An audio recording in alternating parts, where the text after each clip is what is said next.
Happy Saturday, everybody. Not long ago, we talked about Murasaki Shikibu, and in passing, we mentioned Japan's Edo period and the work of Katsushika Hokusai. That episode came out way back in 2015, so it seemed like a good time to share it again, especially since it also connects to our fairly recent episode on the mysteries of the color blue. And we kick off this episode with a talk about a trip to the Boston Museum of Fine Arts to see the contents of a time capsule that were temporarily on display there, as well as an exhibition on Hokusai that was running at the time. Of course, that visit, which Tracy made to the MFA, was also back in 2015. Those things are no longer on display. Please don't go and ask to see them. They will look at you confusedly. Yeah, there's plenty of other stuff to see at the MFA should you want to go, but not those particular things. Anyway, enjoy. Welcome to Stuff You Missed in History Class, a production of iHeartRadio's How Stuff Works. Hello and welcome to the podcast. I'm Tracy V. Wilson. And I'm Holly Fry. So that time I went to the Museum of Fine Art Boston and saw that time capsule that had been pulled out from the cornerstone of the old State House. I had 3 things on my to-do list on that trip. There was that time capsule. There was Gustav Klimt's Adam and Eve, which was on loan from a museum in Vienna. And there was a huge exhibition of artwork by the Japanese artist best known as Katsushika Hokusai. And in addition to that to-do list, I wound up also seeing lots of Leonardo da Vinci sketches and some World War I propaganda posters and a whole series of photos inspired by the earthquake and tsunami that struck Japan in 2011. So just to give you a sense of how many amazing things there are at the Museum of Fine Art in Boston. If you've never heard of Hokusai, you will probably still recognize his most famous work, which is Under the Wave off Kanagawa, which is better known as the Great Wave. This is the one that shows 3 little boats in the shadow of an enormous, menacing, frothing wave with Mount Fuji shown in the background. Hokusai lived during a time when there was not a lot of contact between Japan and the West, but even so, he drew some influence from Western art, and then Western art was later greatly influenced by his own work and from others from the time period when he lived. His career was also extremely long and diverse, and his work was just prolific. This collection of work at the MFA in Boston is huge, and the temporary exhibition of it is so big that we actually had to take a break from looking at it and go eat and come back because it's enormous. The MFA actually describes its collection of Japanese art as the largest and finest outside of Japan. So Hokusai is who we are going to talk about today. Hokusai was born in Edo, which is now Tokyo, in 1760, and he lived during Japan's Edo period. Also called the Tokugawa period, the Edo period lasted for about 250 years, starting in the early 1600s. Hokusai's work grew directly from a number of social changes that took place in Japan during this period. The period before the Tokugawa came to power was known as the Sengoku period. And it was also nicknamed the Warring States period because it was marked with war, unrest, and strife. The Tokugawa took several steps to try to secure their power and prevent a return to the state of perpetual conflict once they were in power. The first was that the Tokugawa shoguns banned Christianity and expelled all Europeans from Japan except for the Dutch. And the Dutch were exempt because they hadn't tried to convert the Japanese. But even Dutch contact with Japan was limited, as was Japan's contact with its nearer neighbors of China and Korea. The second was that the Tokugawa required the feudal lords, who were known as the daimyo, who ruled Japan's provinces in their stead, to maintain 2 residences. One was in Edo, and the other was back in their home province. The daimyo were expected to travel back and forth between these residences, while their families stayed in Edo full-time. The residences of the daimyo were expected to be lavish and opulent, and when they traveled back and forth between their home provinces and Edo, they were expected to do so at great luxury and with a large retinue of mostly unmarried samurai. There was an ulterior motive to all this. The Tokugawa in Edo always had an eye on the daimyo's families, which basically functioned as a tacit threat to their safety to keep the daimyo in line. And in addition to all of that, They had to spend so much money on these multiple residences and the travel back and forth that the daimyo could never afford to raise an army to challenge the Tokugawa's power. So it was sort of a way to keep everybody in line. And as a side note, this plan was not entirely successful. In 1651, a group of ronin, or masterless samurai, tried to orchestrate a coup against the Tokugawa.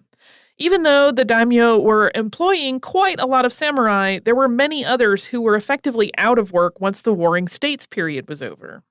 However, these requirements that were placed on the daimyo affected life for other people in Japan as well. Number one, people were traveling a lot. Even though Japan wasn't having much contact with the rest of the world, travel within its own borders really became its own industry. 5 major highways connected Edo to the rest of Japan, and these were lined with places to rest, eat, arrange transportation, buy things, and make religious observances. The most famous of these was the Tokaido Road, also called the Eastern Sea Road, and this connected Edo to Kyoto before going on to Osaka. And although the daimyo traveled these roads at great expense, ordinary people were also using them. Society under the Tokugawa became divided into 4 classes. There were warriors, farmers, artisans, and merchants. And even though the merchants were technically at the bottom of the pile, since they just sold the work of other people rather than creating work of their own, a lot of the merchants became quite rich. Japan became home to a thriving middle class thanks to all of these different industries and the increased commerce that was coming with people traveling everywhere and maintaining multiple residences. In Edo, visiting daimyo and their large retinues of samurai tipped the gender balance within the city, spawning another industry, one of pleasure and entertainment to cater to their interests. This whole world of fashion, luxury, and amusement became known as the floating world, or ukiyo. The newly wealthy merchants and artisans had access to the floating world as well. It also spawned a whole school of art called ukiyo-e, or pictures of a floating world. And these were basically pictures, paintings, and woodblock prints of things like pleasure districts, courtesans, geisha, tea houses, kabuki actors, that sort of thing. And they were hugely popular among the growing middle class. It was in this school of art that Hokusai trained as an artist. And we're going to talk about how that training came about after a brief word from a sponsor.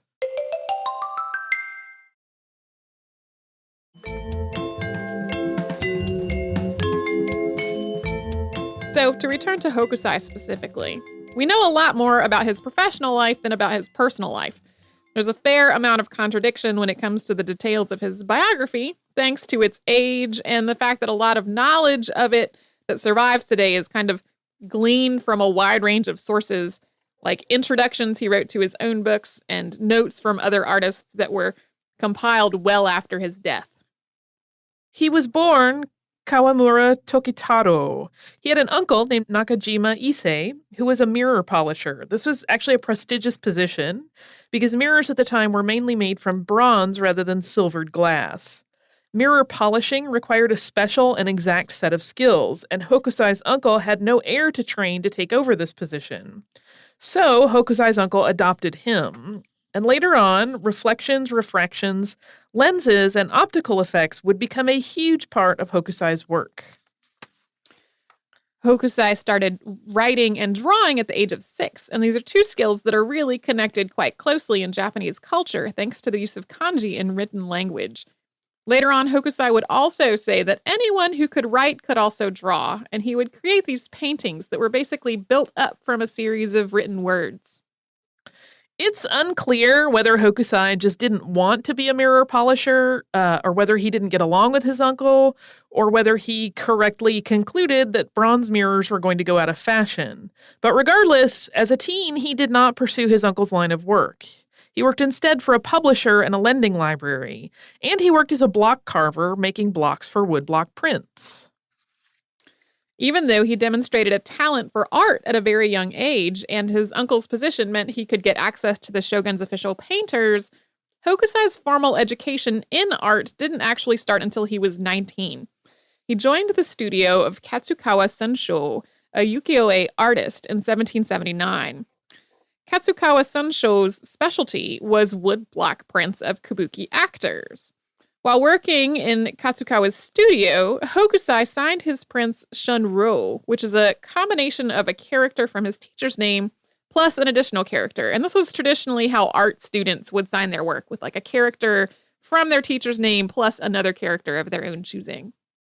Hokusai worked with the Katsukawa school until 1794, and these years are known as Hokusai's Shunro period. During this period, he also illustrated about 50 books, and he made woodblock prints of a lot of subjects that were common in the ukiyo-e school. Although little of his painting work survives from this period, it's clear that he studied painting at the Katsukawa school as well. Hokusai also started experimenting with Western-style vanishing point perspectives in his work during this time, and that's a theme that would resurface later on. Sunsho died in 1792, and 2 years later, for reasons that aren't completely clear, Hokusai left the school and stopped using the name Shunro. He found another position, though. The Tawaraya family hired him to train their son, whose father, an artist, had died. Hokusai was allowed to use the name Sori, which was the name of the deceased father, until his son was ready to assume his role as heir and leader of the family's school. The Tawaraya family apparently had quite a bit of wealth and status, so while he was with them, Hokusai had access to the best paints, inks, and other art materials.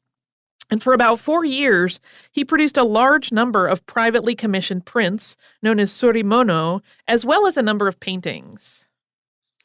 Working with privately commissioned prints gave Hokusai some artistic freedoms he didn't have before. He didn't need to worry about sticking with less expensive printing inks because the print runs themselves were much smaller and everything was being paid for by his patrons. A lot of these works were commissioned by poetry clubs as accompaniment for playful works of poetry. Because of this work in private commissions, Hokusai developed friendships with many prominent poets and other well-known figures. And he seems to have been quite financially prosperous during his Sori period as well. It was in the spring of 1798 when the Tawaraya heir assumed control of the family school that Hokusai gave up on the Sori name and began working under the name Hokusai Tokimasa. He would continue to change his name from time to time after this point, which is a pretty common practice among artists in the Edo period. But the name Hokusai is the one that he really became recognized for. He became so well known under that name that even as he used other names, he would often add Saki no Hokusai, or the former Hokusai, to his works. It's like the artist formerly known as Prince. After leaving the Tawaraya family, he also experimented with a lot of forms of art besides the standard prints, paintings, and book illustrations that had made up a large portion of his work before. He made a board game depicting a journey from Edo to several pilgrimage sites and back again.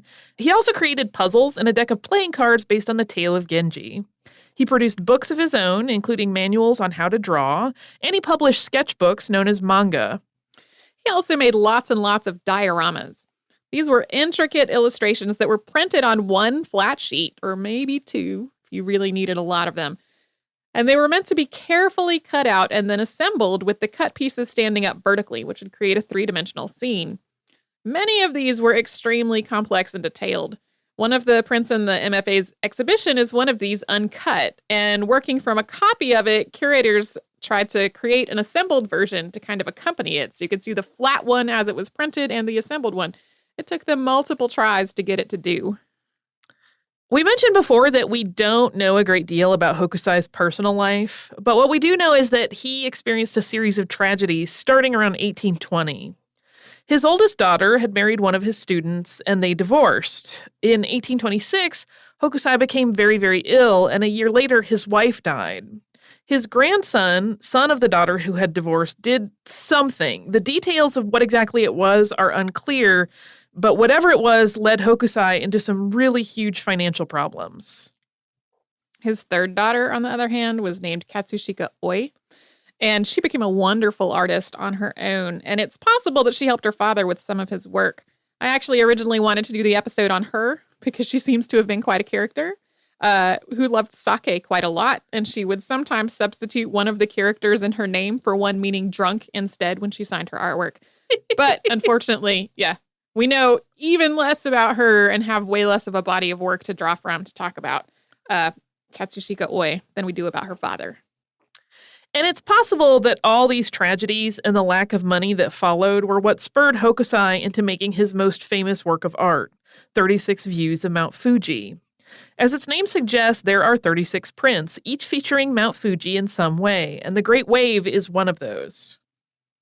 This series fit in well with a trend that was rushing through Japan at that point, which was sets of full-size landscape prints that worked together as a series. Another of these series that you may have heard of is Hiroshige's 53 Stations of the Tokaido Road. Hokusai himself also did a series on the stations of the Tokaido Road, but Hiroshige's became more famous than Hokusai's did.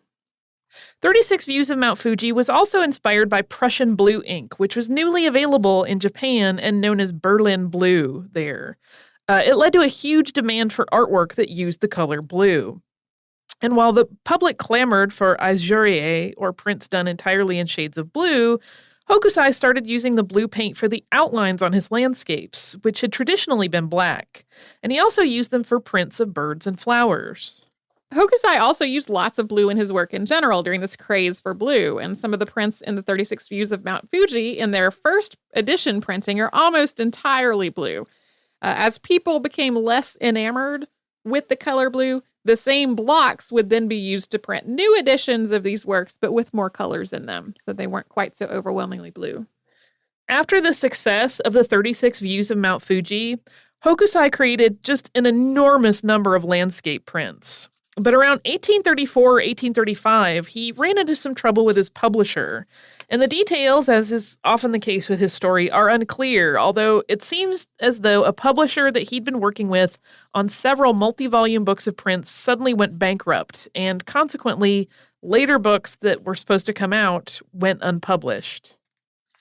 With this problem with his publisher, Hokusai's commercial output really dropped tremendously. Japan was also hit with an enormous economic depression from 1833 to 1837, and that dried up demand for Hokusai's work. And his studio and its contents were destroyed in a fire in 1839. In spite of all this, and of the changes in the market for artwork, Hokusai continued to be tremendously creative right through the end of his life. He experimented with paintings and festival floats, and he designed a sculpture. He died in 1849 at the age of 90 by the Japanese method of counting and 89 by the Western method. He said he'd be a truly skilled painter if he lived to be 100. And at that point, he had put out just an enormous body of work, a lot of it just extremely playful. He experimented with new ways of approaching artwork. He made all of these creative strides, but he was like, yeah, if I could just live to be 100, then I'd be a really skilled painter. Just 10 more years would get me there. So he drew and painted so many things, but so much of his work was in the form of woodblock prints. And we're going to talk a little bit more about how these prints were made and also about how Hokusai later influenced Western art after another brief word from a sponsor.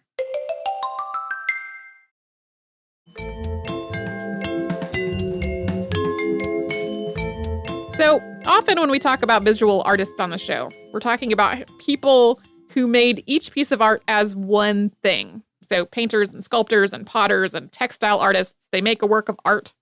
And while you can see pictures of that work of art or maybe make prints of it, there's only one original. Like you go to a museum and you see the Mona Lisa. There's one of it. That's not the case for one of Hokusai's primary media, the woodblock print. Hokusai's woodblock prints include all the typical subjects of the ukiyo-e school, as well as waterfalls, birds and flowers, dragons, ghosts and monsters, fish, lanterns. It goes on in a huge range of subjects. Printmaking isn't unique to Japanese art, but in the Edo period in particular, woodblock prints were a very popular form of art in Japan. First, the artist would create the picture. Then a block cutter would put that picture face down onto the wooden block, secure it there, and very, very carefully cut out the block along the lines of the artwork. A black and white work could use just one block, but for a color work, the block carver would take an impression of that original carving to make a different block for each layer of color. To make the actual prints, printmakers inked the block, lay paper over it, and they rubbed the back to transfer the ink onto the paper. This made printmaking a collaborative, collective form of art. And since Hokusai himself had worked as a block carver, he had perspectives that came from all parts of this process. Yeah, there was no press involved that a lot of people think of when making prints. With these blocks, printmakers could make lots and lots of copies of the same work of art, which is why you can find copies of the Great Wave and other Edo period prints that came from those original blocks in museums all over the world, rather than just one museum. And it also meant that a lot of people living at the time were able to afford to buy his work and have artwork on their walls. Hokusai's work was actually at one point even printed on papers for rice snacks, almost like collectible cereal boxes. Like the snack manufacturer was hoping that people would want to buy their snacks more so they could have more Hokusai art from the wrappers. I love it. I wish we could get works of art with our snacks.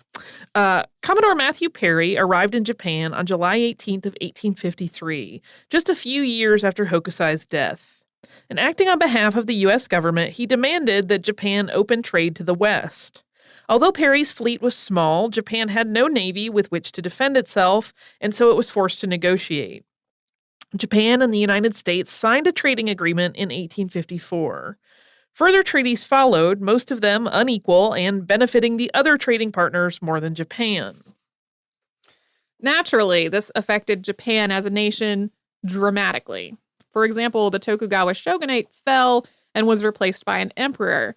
But our focus here is really going to stay on the artwork.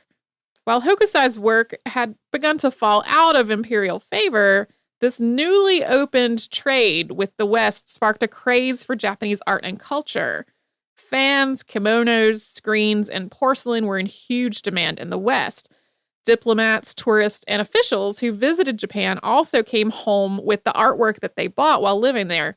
A big part of the MFA's Japanese artwork collection is actually a donation from Dr. William Sturgis Bigelow, who lived in Japan from 1882 to 1889 and then donated the collection of art that he acquired while there to the museum in 1911. For those who didn't acquire their Japanese art and artifacts by visiting Japan, all this enthusiasm for Japanese culture had the unfortunate effect of giving Westerners a rather warped and stereotypical view of Japan. However, woodblock prints and other Japanese art wound up being hugely influential to artists in the West as well, and this influence became known as Japanism.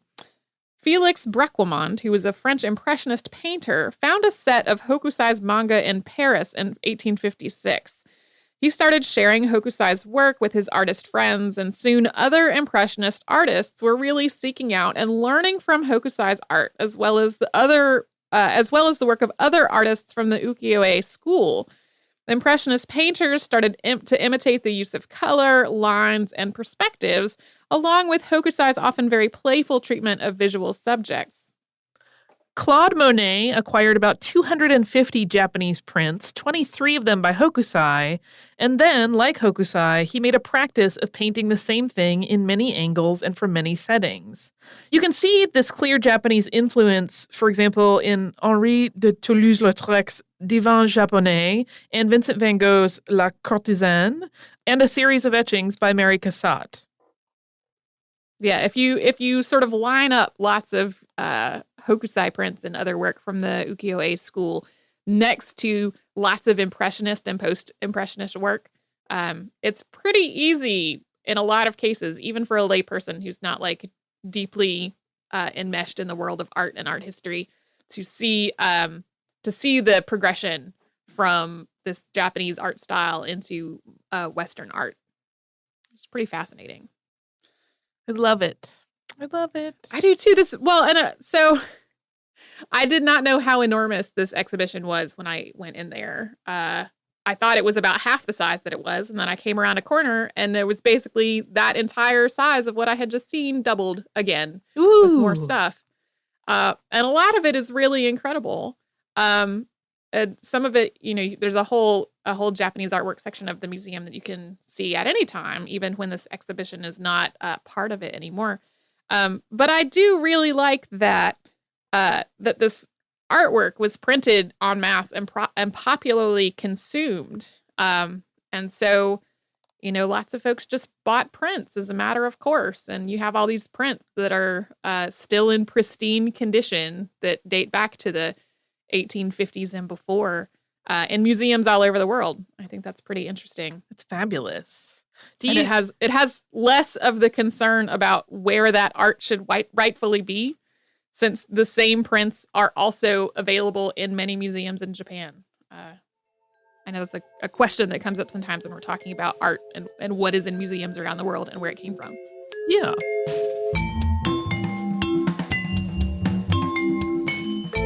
Thank you so much for joining us today for this Saturday Classic. If you have heard any kind of email address or maybe a Facebook URL during the course of the episode, that might be obsolete. It might be doubly obsolete because we have changed our email address again. You can now reach us at historypodcast@iHeartRadio.com, and we're all over social media at Missed in History. And you can subscribe to our show on Apple Podcasts, Google Podcasts, the iHeartRadio app, and wherever else you listen to podcasts. Stuff You Missed in History Class is a production of iHeartRadio's How Stuff Works. For more podcasts from iHeartRadio, visit the iHeartRadio app, Apple Podcasts, or wherever you listen to your favorite shows.